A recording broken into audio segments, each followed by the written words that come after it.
তথ্য প্রযুক্তির জগতে সম্প্রতি তোলপাড় চলছে নতুন একটি এআই নিয়ে।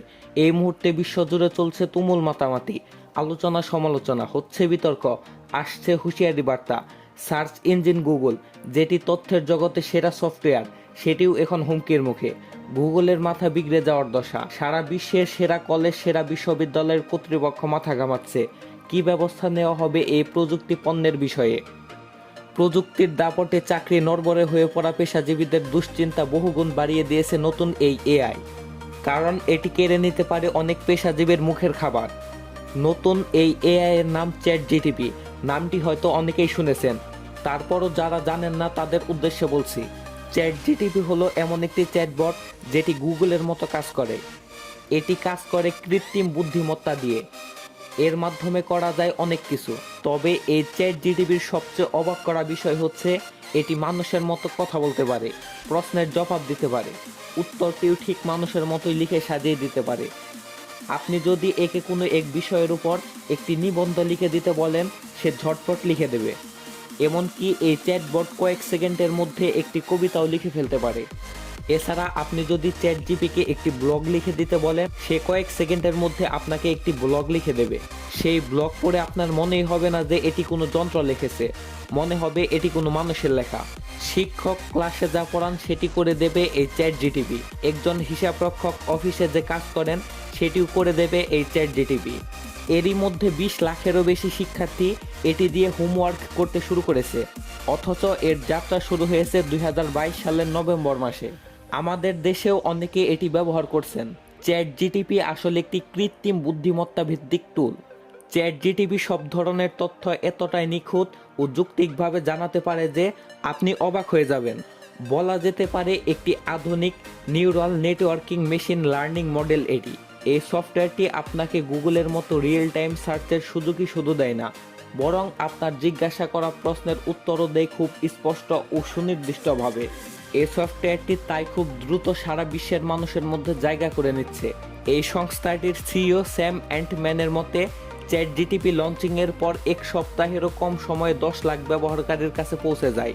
ওয়ার্ল্ড স্ট্যাটিস্টিক্স নামে একটি টুইটার অ্যাকাউন্টের তথ্য অনুযায়ী নেটফ্লিক্সের এই 10 লাখ গ্রাহক পেতে সময় লেগেছে 3.5 বছর, যেখানে টুইটারের লেগেছে 2 বছর ও ফেসবুক সময় নিয়েছে 10 মাস, ইনস্টাগ্রামের লেগেছে 3 মাস। এই সফটওয়্যারের স্রষ্টা ওপেন এআই হলো কৃত্রিম বুদ্ধিমত্তা নিয়ে কাজ করে এমন একটি গবেষণা সংস্থা, যা 2015 সালে এলন মাস্ক এবং স্যাম অ্যাল্টম্যান শুরু করেছিলেন। কিন্তু পরে এলন মাস্ক এই কোম্পানি থেকে বেরিয়ে যান। সার্চ ইঞ্জিন গুগলের মাথা ব্যথার কারণ হয়ে উঠেছে নতুন search tool chat GTP. Chat জিটিপির সাফল্য দেখে চিন্তায় পড়ে গেছে বিশ্বের সবচেয়ে বড় সার্চ ইঞ্জিন গুগল। আসলে গুগল সার্চ ইঞ্জিনের যে মূল সংস্থা, তার মোট আয়ের প্রায় 80% আসে গুগল সার্চ থেকে। তাই বিশ্বের বৃহত্তম লার্নিং টুল গুগলের মাথায় হাত। এতদিনে তার সত্যিকারের প্রতিদ্বন্দ্বী মাঠে হাজির। চ্যাট জিটিপির অবিশ্বাস্য জনপ্রিয়তা স্বাভাবিকভাবে টেক জায়ান্ট গুগলের টনক নাড়িয়েছে। চ্যাট জিটিপিতে ইন্টারনেটের সব ধরনের তথ্য ভরে দেওয়া আছে। ইন্টারনেটের ওয়েব পেজ, ওয়েব টেক্সট, বই, উইকিপিডিয়া, আর্টিকেল সহ বিভিন্ন সোর্স থেকে বিপুল ডাটা সমৃদ্ধ এই চ্যাট জিটিপিতে আছে 300 বিলিয়ন শব্দের বিশাল ভান্ডার। পাশাপাশি এটি একটি বাক্যের পরবর্তী শব্দ কি হওয়া উচিত সেটিও অনুমান করতে সক্ষম।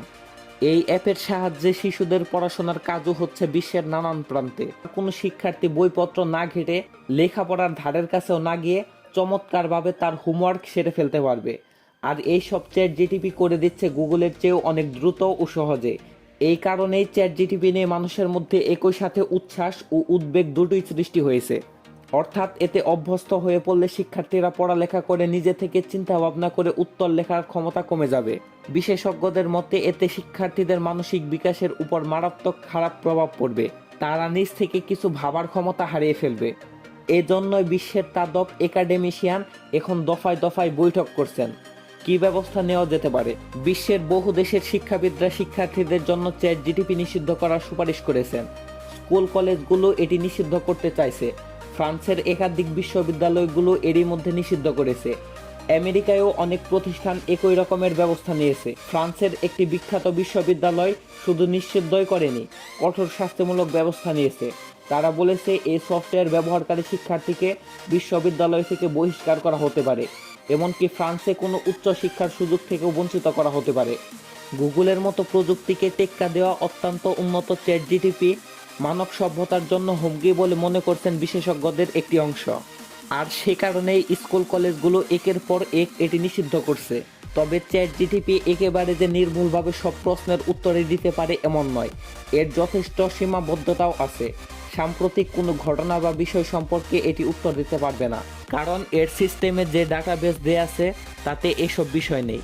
তবে প্রতি মুহূর্তে এর ডাটাবেস সমৃদ্ধ করার কাজ চলছে। কোনো প্রশ্নের ভুল জবাব দিলে এর কর্মী বাহিনী প্রশ্নের সঠিক উত্তর সিস্টেমে ইনপুট করে দেয়। এভাবে চ্যাটজিটিপির জ্ঞানের ভান্ডার ক্রমেই বাড়তে থাকে। পরে যে কোনো প্রশ্নের উত্তর আরও দ্রুত ও নির্ভুলভাবে দিতে পারে সে। সুতরাং ভবিষ্যতে এটি আরও নিখুঁত ও নির্ভরযোগ্য হয়ে উঠবে সন্দেহ নেই।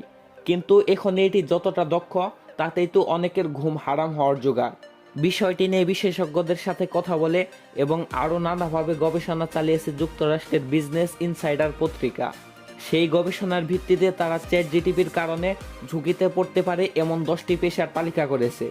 এগুলোর মধ্যে আছে প্রযুক্তি নির্ভর চাকরি, গণমাধ্যম, আইনি পেশা, মার্কেট রিসার্চ অ্যানালিস্ট, শিক্ষকতা, আর্থিক খাতের চাকরি, পুঁজিবাজারের কাজ, গ্রাফিক ডিজাইন, হিসাবরক্ষক, গ্রাহক সেবা ইত্যাদি। কৃত্রিম বুদ্ধিমত্তা প্রযুক্তি কাজে লাগিয়ে চ্যাটজিটিপি মানুষের চেয়ে দ্রুত ও নির্ভুলভাবে এসব পেশার লোকদের কাজগুলো করতে পারে বলে এসব পেশায় লোকের চাহিদা কমে যাবে। ফলে চাকরি নিয়ে টান পড়বে অনেকেরই। এর মধ্যে বিশ্বের বেশ কিছু সংবাদ প্রতিষ্ঠান এআই প্রযুক্তির ব্যবহার করছে কন্টেন্ট লেখার কাজে। যদিও যন্ত্রের লেখা যাচাই ও সম্পাদনার জন্য তারা লোকবল রেখেছে, মেশিনের কাজে যান্ত্রিকতার ছাপ থাকে। যেমন লন্ডন থেকে সাংবাদিক কাজে যাও আজ একটি পোস্ট দেন ফেসবুকে। তাতে তিনি চ্যাটজিটিপি দিয়ে একটি অনুবাদের কাজ পছন্দ না হওয়ায় ক্ষোভ প্রকাশ করেন। তার মনে হয়েছে যন্ত্র কখনোই মানুষের মতো কাজ করতে পারে না। তো যাই হোক, আপনার কাছে কি মনে হচ্ছে, চ্যাটজিটিপি কি মানুষের জন্য ক্ষতিকর? তা অবশ্যই কমেন্ট করে জানাবেন। এবং ভিডিওটি ভালো লাগলে ভিডিওতে একটি লাইক দিয়ে চ্যানেলটিকে সাবস্ক্রাইব করবেন। অবশেষে আপনাদের কাছে একটি ছোট্ট অনুরোধ থাকবে, 5 ওয়াক্ত নামাজ আদায় করা, কারণ নামাজ হচ্ছে বেহেশতের চাবি। তো ভালো থাকবেন, সুস্থ থাকবেন, আল্লাহ হাফেজ।